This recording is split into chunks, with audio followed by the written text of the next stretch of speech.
Hello students, welcome to my classes. Hope all of you are fine at your places. तो जैसा कि आपको पता है कि हमने टेंसेस की सीरीज़ स्टार्ट की हुई है कि टेंसेस को हिंदी में कैसे किया जाए, हिंदी से इंग्लिश में कैसे कन्वर्ट किया जाए, उसकी पहचान क्या है, उसके रूल्स क्या हैं।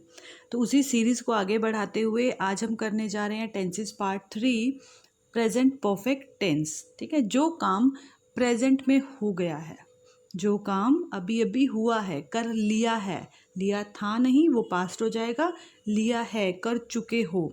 ठीक है, तो वो क्या कहलाता है? Present perfect tense.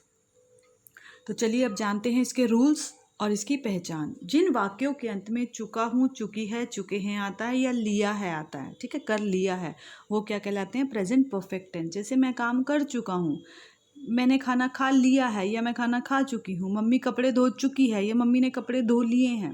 तो ये सारे कि अभी अभी काम कर लिया है, ठीक है ना। तो ये सारे टेंसेस कौन से होते हैं? Present perfect tense. कर लिया था नहीं, कर लिया है, या कर चुके थे नहीं, कर चुके हैं।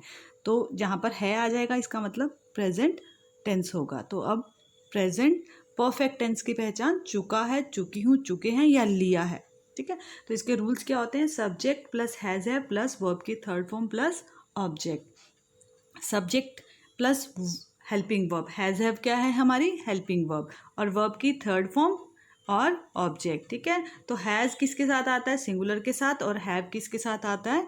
प्लूरल के साथ। तो ये हैज़ या हैव किसके अकॉर्डिंग लगेगा? सब्जेक्ट के अकॉर्डिंग। अगर आपका सब्जेक्ट सिंगुलर है तो हैज़ आएगा, सब्जेक्ट प्लूरल है तो क्या आएगा? हैव आएगा। चलिए अब इसके एग्जाम्पल लेते हैं कि जैसे मैं अपना काम कर चुकी हूँ या मैंने अपना काम कर लिया है, दोनों का मीनिंग एक ही है ना, कि मैंने अपना काम कर लिया है या मैं अपना काम कर चुकी हूँ, तो सेम मीनिंग। तो इसको क्या कहेंगे? आई के साथ क्योंकि लगता क्या लगता है? हैव लगेगा। I have done my work.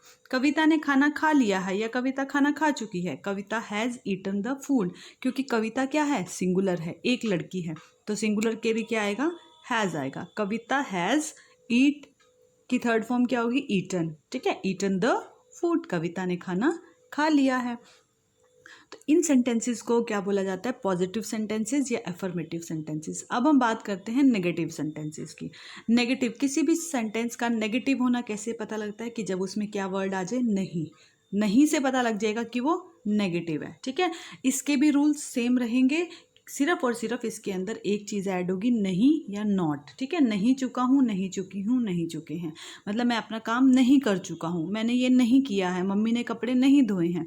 ठीक है, तो ये सब क्या आएगा? Negative sentences. इसके रूल्स होंगे वही सेम, सब्जेक्ट हैज़ है प्लस इसमें सिर्फ एक चीज़ और ऐड हो जाएगी, नॉट। राइट, नॉट, क्योंकि नहीं का क्या इंग्लिश होती है? नॉट। नॉट के बाद वर्ब की थर्ड फॉर्म प्लस ऑब्जेक्ट। सिर्फ आपको ध्यान रखना है कि सब्जेक्ट के बाद हेल्पिंग वर्ब आएगा, हेल्पिंग वर्ब के बाद नॉट आएगा। ठीक है, और इसमें हेल्पिंग वर्ब क्या है? हैज़ और have plus not plus verb की third form plus object. Let's take examples. मैंने अपना काम नहीं कर लिया है या मैं अपना काम नहीं कर चुकी हूँ, तो क्या आएगा? I haven't done my work. Last example देखा था तो उसमें क्या था? मैं अपना काम कर चुकी हूँ, आई हैव डन माई वर्क। अब इसमें मैं अपना काम नहीं कर चुकी हूँ, तो क्या आएगा? I haven't done my work. अब इसमें आएगा कविता ने खाना नहीं खाया है या कविता खाना नहीं खा चुकी है, तो क्या आएगा? Kavita has not eaten the food, Kavita ने खाना नहीं खाया है। ठीक है, तो बस इसमें कुछ थोड़ा सा ध्यान रखना है कि हेल्पिंग वर्ब कहाँ पे आएगा, नॉट कहाँ पर आना है, सब्जेक्ट कहाँ पर आएगा, तो इन चीज़ों का ध्यान रखना है, अदरवाइज बहुत ईजी है। चलिए अब इन्हीं चीज़ों को आगे बढ़ाते हुए इसी का नेक्स्ट पार्ट करते हैं, that is interrogative sentences. Interrogative sentences का मतलब होता है इंटेरोगेशन करना, पूछताछ करना, है ना, किसी चीज़ की पूछताछ करना को इंटेरोगेशन कहते हैं। तो इंटेरोगेशन से ही वर्ड निकला है इंटेरोगेटिव। इंटेरोगेटिव सेंटेंसेस जहाँ पर हम पूछ रहे हैं क्या, क्या तुमने खाना खा लिया, क्या तुम पढ़ लिए, क्या तुम पढ़ चुके हो, क्या तुम नहा चुके हो, क्या मम्मी कपड़े धो चुकी है, तो हम पूछ रहे हैं, इंटेरोगेशन कर रहे हैं, है ना। तो इसमें क्या वर्ड आ जाता है? क्या, क्या चुका है, चुकी हूँ, क्या लिया है, और लास्ट में क्या आएगा? इसमें एक चीज़, क्वेश्चन मार्क। इसमें क्या आता है? इसमें आपको ये चीज़ ध्यान रखनी है, हैज़ हैव पहले आ जाता है। बस जितने भी इंटेरोगेटिव सेंटेंसेस होते हैं उसके अंदर हेल्पिंग वर्ब क्या आ जाती है? सब्जेक्ट से पहले आ जाएगी। ठीक है, तो has have subject plus verb की थर्ड फॉर्म प्लस ऑब्जेक्ट, वही सिंपल फॉर्मूला रहेगा, सिर्फ क्योंकि क्या है इसलिए जो हेल्पिंग वर्ब है हमारी वो क्या आ जाएगी, सब्जेक्ट से पहले। So let's take the example, क्या मैंने अपना काम कर लिया है, या क्या मैं अपना काम कर चुकी हूँ, have I done my work. मैं वही सेम एग्जाम्पल आपको इसलिए लेकर दिखा रही हूँ ताकि आपको पता चल जाए, ठीक है ना। ऐसे ही आपको और भी एग्जाम्पल लेने हैं। Have I done my work, क्या मम्मी कपड़े धो चुकी है, has mother wash the clothes, है ना। तो ये सब एग्जाम्पल्स, क्या कविता ने खाना खा लिया है, या क्या कविता खाना खा चुकी है। तो क्या था, Kavita has eaten the food, कविता खाना खा चुकी है। कविता ने खाना नहीं खाया, Kavita has not eaten the food. लेकिन अब यहाँ क्या है, क्या कविता खाना खा चुकी है, has Kavita eaten the food, ठीक है। Has Kavita eaten the food, क्या कविता ने खाना खा लिया है। सिर्फ क्या वाले सेंटेंसेस में आपको क्या करना है, हेल्पिंग वर्ब जो होगी हमारी उसको सब्जेक्ट से पहले लेकर आना है।